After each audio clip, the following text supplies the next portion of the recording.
Voilà, donc il n'était pas dans cet état-là quand on l'a eu. Ça c'est non, parce que moi je l'ai vu au départ, c'était pas brillant. Hein. C'était pas Oh brillant. là là là. Mais bon, C'était pas brillant du tout, mais là vraiment c'est on l'a bien extraordinaire. amélioré. On a Vous avez fait un super Ah, travail. on a fait du beau boulot. Ah, Je viens de finir. les peintures c'est Jean-Louis Morel qui les a fait. Moi je viens de finir le bâtiment là, parce qu'on a changé la peinture lampe. Ouais. Donc évidemment le bâtiment ne marchait plus, il était bon. Donc je viens de le finir.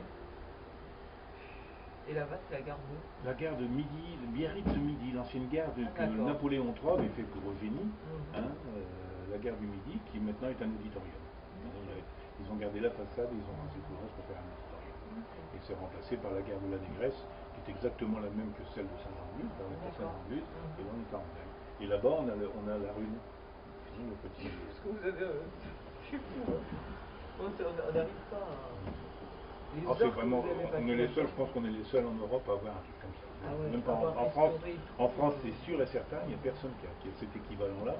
Bon, il y a peut-être des gens qui ont des camions un peu plus petits, mais de cette dimension-là, de 12 mètres de long, il n'y a personne qui a ça. On est les seuls. Ça c'est extraordinaire. Ah oui, ça, on a fait un sauvetage. Ça vous a pris combien de temps? Ça fait 2 ans et demi qu'on est dessus. Ah non, mais ils avancent. Non, mais le réseau, si vous voulez, on n'a strictement rien touché au réseau au point de vue bois. C'est des voies d'origine, c'est des voies qui ont 40 ans d'âge, 40 à 50 ans d'âge. On n'y a rien changé. On a remplacé tout ça. Vous voyez, avant c'était des relais comme ça. On a tout remplacé par des cartes électroniques et on a rafraîchi le décor. On a refait. Il faut dire que ce brave homme était très HLM. C'est-à-dire qu'à l'époque, ça coûtait pas cher, ça coûtait pas trop cher, il s'occupait de beaucoup de volume. Donc il avait vous voyez, toute la zone artisanale qu'il y a là, c'était une barrière d'HLM. C'était pas que l'esthétique. Il y avait également des HLM devant la guerre. On a retrouvé la carte postale de 1909 où on voit le kiosque et le jardin public qu'il y avait dans la gare, donc on l'a refait. Et puis derrière, c'est pareil, il y avait 2-3 maisons HLM, on a mis une école. Et sinon, tout le reste, c'est resté pareil. La gare, c'est chez lui. Le bâtiment, je l'ai refait parce qu'il n'avait pas les mêmes angles de distribution. Donc j'ai refait le bâtiment, mais j'ai été chercher des photos de la gare. Quand vous recevez vos amis, vous aurez quelque chose à leur montrer. Non mais c'est vrai, ceux qui aiment ça, c'est passionnant. Moi, ça m'a vraiment fait...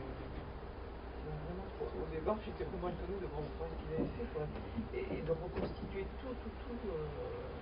Là, la dernière rentrée, c'est la grille hydraulique de la gare de Cambénac et puis le panneau d'avertissement. Vous savez qu'ils les ont sauvés à 5 minutes. Ah ouais? À 5 minutes. Bêtement, j'ai le copain là, qui avait le bateau, qui a un bateau à moteur. Il m'avait demandé une hélice de bateau. Donc je lui amène, puis il dit tiens, on va aller faire un tour à la gare, voir un peu où en est le stock de vieux matériel.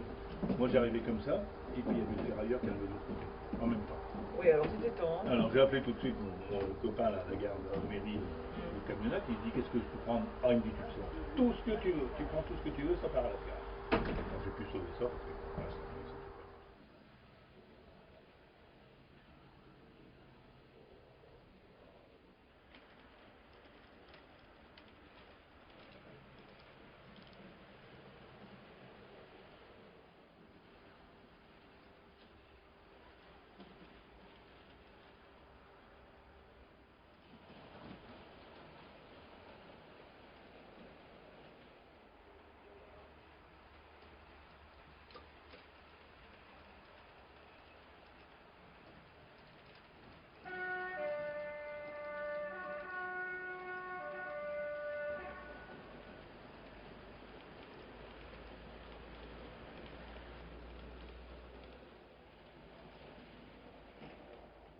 Ah, attention, t'as eu un problème là.